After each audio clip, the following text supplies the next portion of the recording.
What are the most common mistakes businesses make when creating a blog to boost their SEO ranking?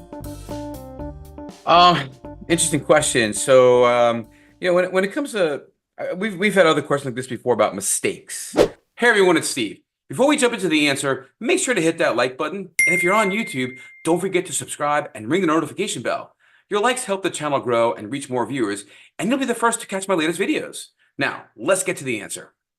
Really creating content is not a mistake. But what if I was going to give an answer to that, it would be to create valuable content, right? Not just to create content for the sake of creating content. That the content that you create should be important to users, help them understand a topic, a piece of information about the business to get them to better understand what you do or what you offer. One of the other big things I think people do as far as mistakes are concerned is, like I said, the length of things, like how long is this piece of content? I would really recommend anywhere from 800 to 1200 words or more in order to get, some real value out of it. Um, Also to make sure that you're using good headlines, some calls to action within it. Also, if you're going to write something, for example, we have an air conditioning client, and maybe they're writing something about like the SEER rating, right, which kind of says how effective your air conditioning unit will be.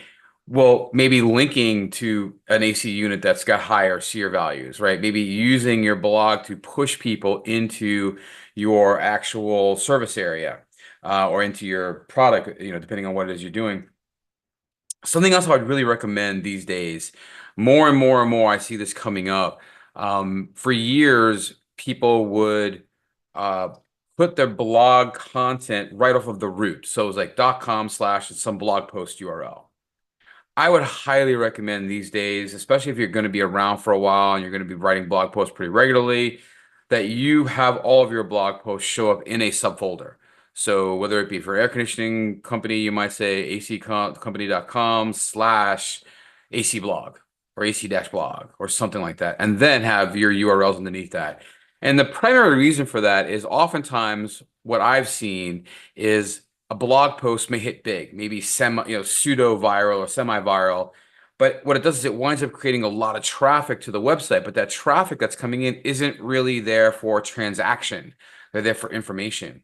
And what can happen is you might be looking at things year over year and have a blog post that kind of blew up your traffic.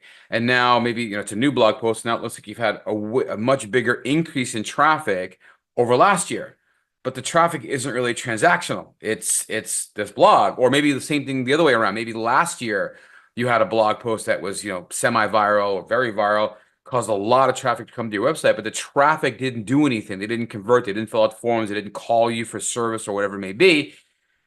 And so it skews your numbers a bit. So by putting your blog into a subfolder, like again, like AC blog or something, in your different tools that you're using, whether it be analytics, search console, or anything like that, you can kind of tell the tool to ignore anything that's in the blog folder, right? Don't worry about the traffic or the clicks that came in through the blog. Only worry about where it came in for the main website that actually is the transactional side of things. So again, it's not a mistake, right? But it's more of a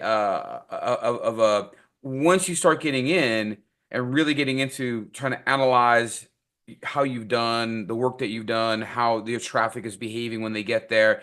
It's a way of segmenting your site so that because most of the time blogging is information based. People are looking for information. They want to know how to do something, they want to understand something, but typically those folks are not in a buy mode. Maybe it's some branding.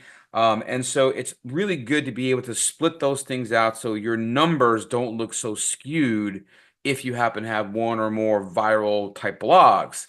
Um, other things would be making sure that your blog posts links to the author's page, and that the author has a bio of some sort on their page, so that they've got good information about who they are, what they do, what their expertise is. We had some of that with a lawyer, a personal injury lawyer, and we had this content written in their blog that was regarding some legal issues.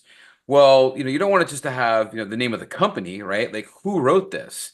Having it linked to a person that had, that is in the industry that we know what they do is really good and important. So I would definitely make sure that you put in a link to the author, their page, their bio, so you know who they are. That will help with your EEAT, your expertise, your experience in the EEAT side of things. And of course, the date's also going to be really good, important to do too, so people can understand whether this is old content, newer content, fresh content, as well. So again, these aren't really mistakes per se, but just sort of more things to keep in mind. So quality content that's written well, that completely answers a question, generally somehow peripherally related to a service or a product or things that you do within the industry. The right length, a decent length that really answers the who, what, where, when, why, and how, interlinking to your content where people may be able to, if they are more interested in transactional stuff, they can kind of find you, linking to your author's page so we can understand expertise, and segmenting, being able to segment out the content via like a subfolder for all of your blog posts. I think those would be the things I would kind of focus in on if you're moving forward with that.